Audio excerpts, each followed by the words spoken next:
चित्तौड़गढ़ के शहीद मेजर नटवर सिंह राजकीय उच्च माध्यमिक विद्यालय के खेल प्रांगण में 23 दिसंबर से राष्ट्रीय स्वदेशी मेले का शुभारंभ हुआ, जिसमें विभिन्न राज्यों से आए कई व्यापारी अपना सामान बेच रहे हैं। लेकिन इसमें कुछ व्यवसायी ऐसे भी हैं जो खाद्य सामग्री बेच रहे हैं, उस पर न तो उसके निर्माण की अवधि का कोई उल्लेख है, न एक्सपायर डेट का उल्लेख है। जब हमने उनसे बातचीत की गई तो उन्होंने इस बारे में अजीब सा जवाब हमें दिया। इसी तरह चित्तौड़गढ़ जिले के कुछ ऐसे जो छोटे छोटे व्यवसायी हैं, जिसमें बस्सी की काश्त कला है, उन्हें तो स्थान मिला, लेकिन कई ऐसे व्यवसायी हैं, विशेष तौर पर ऐसी महिलाएं जो अपना कुटीर उद्योग चला रही है। कई तरह के ऐसे अचार मुरब्बे तैयार किए जा रहे हैं, जो कि चित्तौड़गढ़ से काफी दूर तक भी उनके द्वारा भिजवाए जाते हैं, लेकिन उनकी भी यहाँ उपस्थिति देखने को नहीं मिली।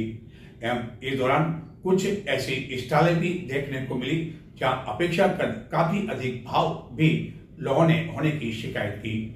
एवं एक और जहाँ प्रधानमंत्री नरेंद्र मोदी की यहाँ पर रेत से बनाई गई आकर्षक तस्वीर को उकेरा गया, वही बच्चों के मनोरंजन के लिए जो झूला लगाया गया, उस झूले के समीप का क्या हाल था वह भी हम आपको बताते हैं।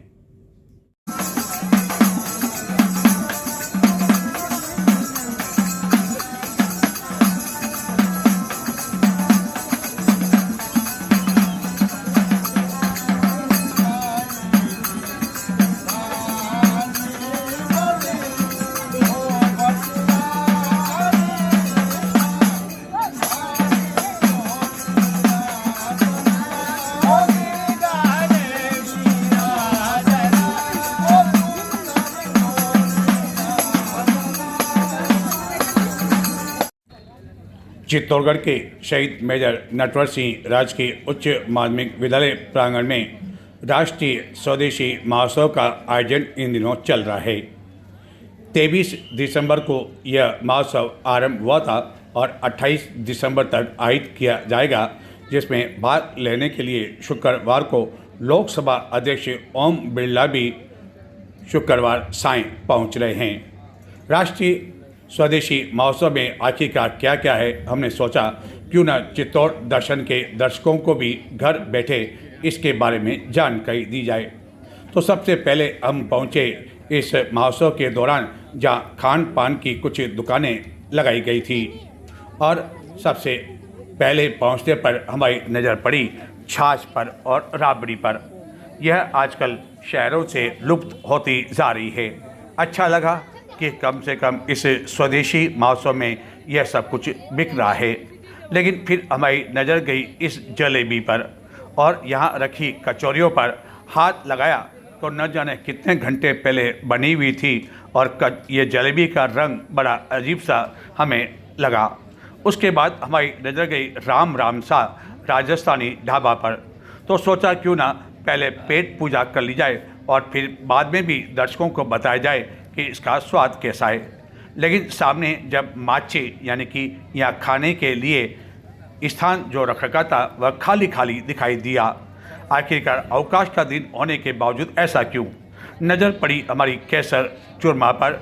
ढाबा की सब्जियाँ जो शादी ब्याह में देखने को मिलती है, जहाँ हम एक लिफाफा देकर खा लेते हैं, और यहाँ एक महिला हमें इस तरह की परंपरागत तरीके से जो आज भी गांव में छाछ तैयार की जाती है वहाँ पर दिखाई दी, और पता लगा कि यह मसाला छाछ तैयार कर रही है। हाथों हाथ इस महोत्सव में आने वाले लोगों को राजस्थानी ढाबे पर खाने के साथ इस तरह की छाछ और चूल्हे पर बनी यह रोटियां भी दी जा रही है। तो हमने सोचा क्यों ना हम भी खा लें, लेकिन जब हमारी नज़र यहाँ पड़ी राजस्थानी थाली 400 रुपये, तो हम भी चौंक गए। हमने कहा भला इतना महंगा क्यों? फिर आगे बढ़े, इच्छा हुई बड़ा पाव की और आलू की सब्जी और पूड़ी। सोचा या तो 80 रुपये में है, इससे ही पेट भर लेते हैं, और हमने मांग कर ली बड़ा पाव और आलू की सब्जी को लेकर। लेकिन हमें जवाब क्या मिला आप स्वयं सुने, और कहा कि यह तो यहाँ उपलब्ध ही नहीं है। क्या नाम आपका? सूरज। आप देख रहे हैं कि हमने आपने जो यहाँ लगा रखा है, होर्डिंग लगा रखा है, तो इसमें जो चीज़ें हैं, बड़ा पाव है, आलू की सब्ज़ी, पूड़ी वगैरह है, और कल आपके यहाँ हम भेल देख रहे हैं, तो बाकी आपके यहाँ है नहीं क्या? वो अभी लॉन्च नहीं है। अभी उपलब्ध नहीं है। तो कारण क्या, मतलब कि मेला चालू के 3 दिन हो गए। वो तो भैया को पता है, हमारे को तो बस भेलपूड़ी ये बोल रहा था कि खिचा पापड़। अच्छा, क्या 2 चीज़ों के लिए आपको बोला कि दोनों चीज़ें ही रखनी है आपको?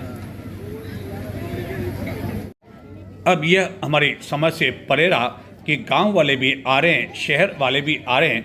जब 80 रुपये से उनका पेट आलू सब्जी और पूड़ी से भर सकता है, तो आखिरकार यह क्यों मना किया गया? फिर सोचा कि क्यों न कुछ छाछ वगैरह भी पी ली जाए, और हमारी नज़र जब चारों ओर गई तो सरस की छाछ हमें कहीं भी दिखाई नहीं दी, और दिखाई दिया हमें अमूल, जो कि मुख्य रूप से गुजरात का उत्पादन है।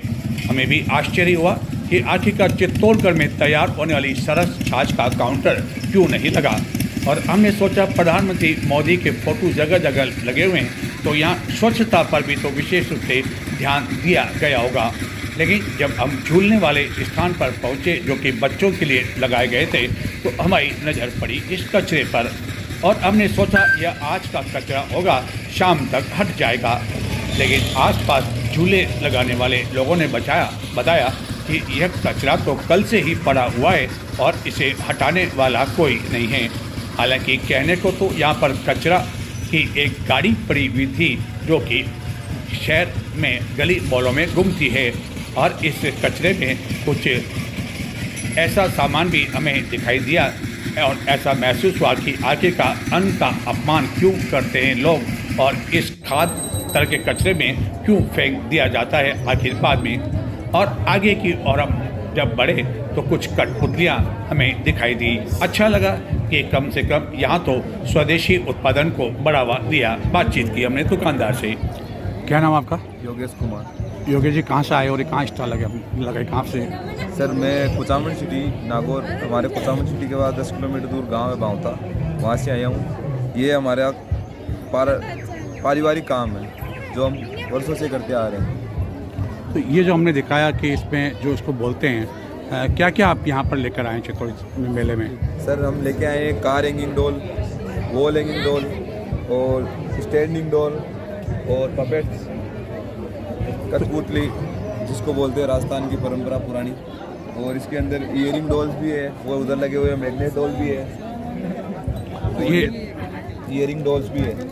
तो ये सभी आपने बनाई? आप लोग बनाते हैं? हाँ, ये हम लोग बनाते हैं। मेरी दादी 38 साल से यही काम करते हुए आ रही है। और यदि जी हाँ, दादी 2015 में एक्सपायर हो गई, उनके बाद में मेरे पिताजी कर रहे हैं, पिताजी के बाद में मैं कर रहा हूँ। तो आपने बताया कि ये हमारे राजस्थान की जो है कला है। हाँ। तो क्या आप मानते हैं कि राजस्थानी कला आज भी जीवित है या लुप्त होती जा रही है? लुप्त होती जा रही है, इसीलिए हम इसको बढ़ावा देने के लिए वो यहाँ पे आए हैं प्रोग्राम में, और हम बड़े बड़े प्रोग्राम भी करते हैं, जैसे सूरजकुंड इंटरनेशनल ट्रेड फेयर लगता है, प्रगति मैदान, GI के प्रोग्राम लगते हैं, उनमें भी जाते हैं। 3 दिन हो चुके हैं, 23, 24, 25। यदि हम 3 दिन की रिस्पॉन्स की बात करें, किस तरह का रिस्पॉन्स चित्तौड़गढ़ में मिल रहा है आपको? चित्तौड़गढ़ में बहुत अच्छा रिस्पॉन्स मिल रहा है 3 दिन का, बहुत ही बढ़िया। यहाँ तो ये जो आपको जो सारी स्टॉलें उपलब्ध कराई गई है, ये सारी निःशुल्क उपलब्ध कराई गई है या शुल्क लिया गया? निःशुल्क। और यदि हम पुरस्कार की बात करें, क्योंकि कई पुरस्कार भी इस तरह के मिलते हैं, तो कोई पुरस्कार भी अब तक आपको मिले? मेरे दादी को नेशनल अवार्ड था, और मेरे पापा डोल मेकर के मास्टर हैं। तो अब आपकी दादी के बाद इसको कौन तैयार करता है? मेरे पिताजी डोल मेकर के मास्टर हैं। जी हाँ। और मेरी मम्मी जो हाथ की चक्की होती है उसका प्रदर्शनी करती है सूरजकुंड इंटरनेशनल ट्रेड फेयर में। तो ये जो हम देख रहे हैं, अलग अलग आपने लगा रखे हैं, पपेट भी लगा रखे हैं, अलग अलग सामान लगा रखे हैं, तो ये जो सामान आपको जो उपलब्ध होता है, वो राजस्थान में ही उपलब्ध होता है या बाहर से आपको लाना पड़ता है? सर ये हमारा पूरा होममेड आइटम है, घर का आइटम है, और हम जो गांव की फ्री बैठी हुई महिलाएं होती हैं उनको रोज़गार देते हैं और उनसे बनवाते हैं। अच्छा, तो कितने महिलाओं को अभी तक आपने रोज़गार दे रखा है? अभी हमारे पास 50 महिलाएं काम करती हैं। जी हाँ। तो आप क्या मानते हैं कि आत्मनिर्भर की दृष्टि से इस तरह का जो मेले का जो आयोजन किया गया है, क्या उसके बारे में कहना चाहेंगे और क्या सुझाव देना चाहेंगे आप?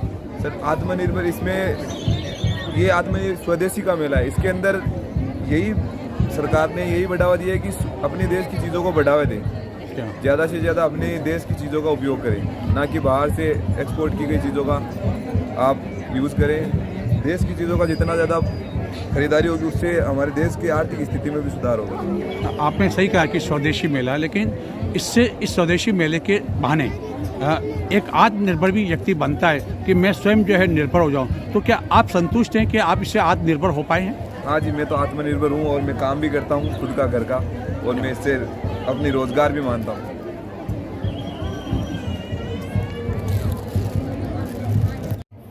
फिर बढ़े आगे की ओर, लेकिन यहाँ क्या, यहाँ तो दुकानदारी हमें गायब देखने को मिला, जबकि उसने अच्छी कलाकृतियाँ लगा रखी थी। सोचा कुछ खरीद लिया जाए, लेकिन जब पता चला कि दुकानदार यहाँ पर काफ़ी देर से मौजूद नहीं है। समझ में नहीं आया कि आखिरकार दुकानदार दुकान छोड़कर क्यों चला गया।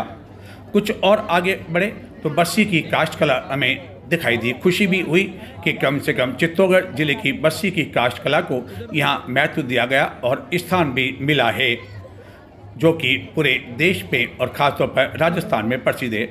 फिर आगे बढ़े हम तो सोचा क्यों ना कुछ खाद्य सामग्री खरीद ली जाए, नमकीन पापड़ खरीद लिए जाए, क्योंकि पापड़ के बिना खाने का स्वाद अधूरा लगता है। लेकिन जब हमारी नज़र इस पैकेट पर पड़ी तो न तो इस पर एक्सपायर डेट लिखी हुई थी, और ये पापड़ कब बने, 1 महीने पहले, 2 साल पहले या 5 साल पहले या कितने दिन पहले, इसका कोई उल्लेख नहीं था। केवल एक पर नहीं बल्कि अन्य जो भी खाद्य सामग्री के पैकेट यहाँ रखे हुए थे उस पर किसी तरह की कोई तारीख लिखी हुई रही थी। हमें बड़ा आश्चर्य हुआ, कई तरह के बिस्किट के डब्बे भी यहाँ रखे हुए थे, लेकिन इन पर भी जब ने उलट पुलट कर देखा तो किसी तरह की तारीख का कोई उल्लेख नहीं था। और जब दुकानदार से हमने सवाल किया तो सुने क्या कहा दुकानदार ने। क्या नाम आपका? हमारा सर इरफान नाम है। इरफान जी, कहाँ से लाए स्टॉल आप लगाए? ये सर हमारे बीकानेर से गया है। ये हमारे बीकानेर के देसी बिस्किट है, अपने प्रॉपर है, होममेड और देसी की बिलावने की घी से बने हुए। इसमें हमारे पास वैरायटी में मल्टीग्रेन्स हो गए, ओट्स हो गए, शुगर फ्री बिस्किट हो गए। ये अपने बच्चों से, इसमें 1% भी मैदा जैसे बेकिंग सोडा शुगर यूज़ नहीं किया है, मिठास के लिए इसमें गुड़ डाला गया है। और ये नमकीन की यदि बात करें हाँ तो ये भी आपकी स्वयं का प्रोडक्ट है? हाँ सर, ये अपने बीकानेर के लोकल मार्केट का बना हुआ माल है। ये प्रॉपर्ली अपने, वैसे नहीं, इसमें 1% भी लोग कहते हैं जो बीकाजी वालों में कि उसमें थोड़ी मेड की इस्तेमाल की जाती है। लेकिन हम देख रहे हैं कि आपके किसी भी सामान में, चाहे बिस्किट की बात करें चाहे नमकीन की बात करें, कहीं आपने ये ना लिख रखा है इसकी एक्सपायरी डेट क्या है। इसकी एक्सपायरी डेट सर ये अपने 5, क्योंकि कोई भी बिस्किट होता है चाहे 1 महीना हो, 2 महीना हो, 3 महीना हो, खराब हो जाता है। लेकिन हम देख रहे हैं कि आपके इस बिस्किट पे कहीं भी आपने एक्सपायरी डेट कहीं नहीं लिख रखी क्योंकि है। सर ये एक तो प्रॉपर्ली होममेड है, ये 3 महीने तक अगर पैकेट के अंदर रखा तो भी इसमें सीलन वगैरह नहीं है, खराब नहीं। ये अभी हमारे पास फ्रेश माल है, ये कल का बना हुआ है। ये आप कह रहे हैं फ्रेश माल है, लेकिन उपभोक्ता को आप कैसे संतुष्ट करेंगे कि ये माल आज का बना हुआ है या 2 महीने पहले का बना हुआ है? ये सर इसका टेस्ट करवा के, जो हमने टेस्टिंग के लिए भी कुछ रखे हैं, और ये हमारे पास फ्रेश माल है, इसकी पैकेजिंग भी कल की है हाथों हाथ। और ये जो हम नमकीन देख रहे हैं इस पर भी आपने न तो एक्सपायर डेट लिखी है न मैन्युफैक्चरिंग डेट लिखी है। किसका है सर? ये अपने 3-4 दिन पहले मैन्युफैक्चर हुआ है, और ये पैकेज में ये 1 महीने तक कुछ भी खराब नहीं होंगे। ये आपका कहना सही है, आप अपने हिसाब से सही हो कि मैंने 3 दिन पहले 4 दिन पैकिंग की, लेकिन सवाल ये है कि इस पर मैन्युफैक्चरिंग डेट होनी चाहिए। इतना बड़ा मेला है, सरकार का मेला है, स्वदेशी मेला है, प्रधानमंत्री मोदी के नाम पर ये मेला है, तो आपने इसमें न तो एक्सपायर डेट लिखी हुई है, क्योंकि ये कोई भी आइटम्स है ना, ये बेकरी में नहीं बने, ये अपने प्रॉपर्ली सारी चीजें घर पे बनी हुई है, अपनी प्रॉपर होममेड तरीके से मैन्युफैक्चर सारी। तो क्या घर पे अगर कोई चीज़ बनाई जाती है, आप बेचते हैं, तो क्या उसमें ये कोई नियम है कि उस पर एक्सपायर डेट नहीं लिखी जाए? एक्सपायर डेट होगी, लेकिन वो हम अपने हिसाब से, क्योंकि हमने बनाए, हमें पता है कि ये कितने टाइम में खराब हो सके, क्योंकि घर की चीज़ है, ये बेसिकली ऐसी है जो वो तो आप कह रहे हैं कि हमने चीज़ बनाई, लेकिन सवाल ये है कि ग्राहक को आप कैसे संतुष्ट करेंगे कि साहब ये चीज़ आज की बनाई है या 3 दिन पहले बनाई है? हमारी कोई परमानेंट शॉप नहीं रहती, हम मेलों में जाके सिर्फ ये चीज़ सप्लाई करते हैं, उस हिसाब से माल सारा आपको फ्रेश ही मिलेगा। मेलों में आने से 1-2 दिन पहले का बनता है, जैसे अभी भी काफ़ी चीज़ें स्टॉक ख़त्म हो रखा है तो वो बन नहीं रखा है, इस हिसाब से उसके बेस पे आप ट्रस्ट करके ले जा सकते हैं हमसे। तो ये आप स्वयं तैयार करते हैं या बाजार से लाके यहाँ बेच रहे हैं? बाजार से नहीं, ये हमारा घर का आइटम है। घर ये का थोड़ा बहुत है ना बाजार का आइटम है, बिकॉज हमारा स्टॉक खुद का खत्म हो रखा था, तो इसमें आप बाजार का मार्केट का लोगो भी देख सकते हैं, थोड़ा बहुत है नमकीन वगैरह, बाकी अदर आइटम अपना स्टॉक पड़ा है। यानी केवल आपका जो ट्रस्ट है उसके आधार पर ही उपभोक्ता को संतुष्ट होना पड़ेगा, उसी आधार पर वो सामान खरीद पाएगा। बिकॉज ट्रस्ट अगर करेंगे तभी तो हमको क्या है, अपन एक टाइम के पर्पज से नहीं आते, हम चाहते हैं कि कहीं भी जाए तो रेगुलर कस्टमर के पर्पज से आ जाते हैं। अगर चीज़ बेस्ट देंगे ट्रस्ट पे, वो ले जाएंगे, ट्रस्ट बढ़ाएंगे तो दोबारा परमानेंट ग्राहक बनेंगे, उससे हमको भी बेनिफिट है, इसलिए ये चीज़ होती है।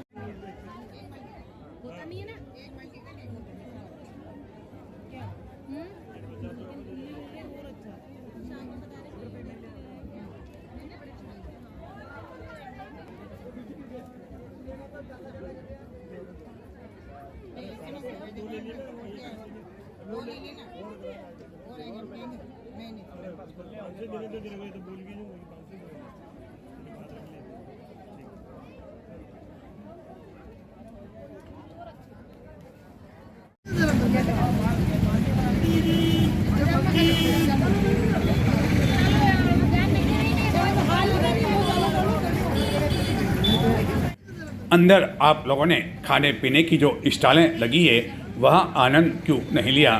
इस पर इनका कहना था अंदर न तो गोल गप्पा है और न ही वड़ा पाव या न ही अन्य कोई ऐसी खाने पीने की दुकानें हैं जिससे कि हमारा पेट भर जाए, जबकि बाहर तो 20 रुपये के गोल गप्पे भी खा लें तो भी पेट भर जाता है, और बाहर गोल गप्पा और 20 रुपये में वड़ा पाव खाने वाले कई ग्रामीण लोग भी थे जिनका कहना था कि हम तो गांव से आए हैं और 20-30 रुपये में हमारा जब बाहर पेट भर रहा है तो अंदर 400 रुपये में हमें राजस्थानी थाली के लिए न तो हमारी जेब इसके लिए जवाब देती है और न ही हम इस तरह का महंगा खाना खा सकते हैं, और दाल बाटी तो हमारे घर पर आए दिन गांव में बनती रहती है। तो यह स्थिति थी इस मेले को लेकर। उम्मीद की जानी चाहिए कि कम से कम ऐसे व्यापारियों को स्टॉल देने से पूर्व उनके द्वारा जो सामान बेचा जा रहा है आयोजक इस बात की ओर ध्यान दें, और खासतौर पर इसमें जिला प्रशासन है तो जिम्मेदारी और भी अधिक बन जाती है कि जो ऐसा खाद्य सामग्री है कम से कम उस पर एक्सपायरी डेट क्या है, कब उसका निर्माण हुआ है, उस बात की भी और ध्यान दिया जाना चाहिए। नमस्कार।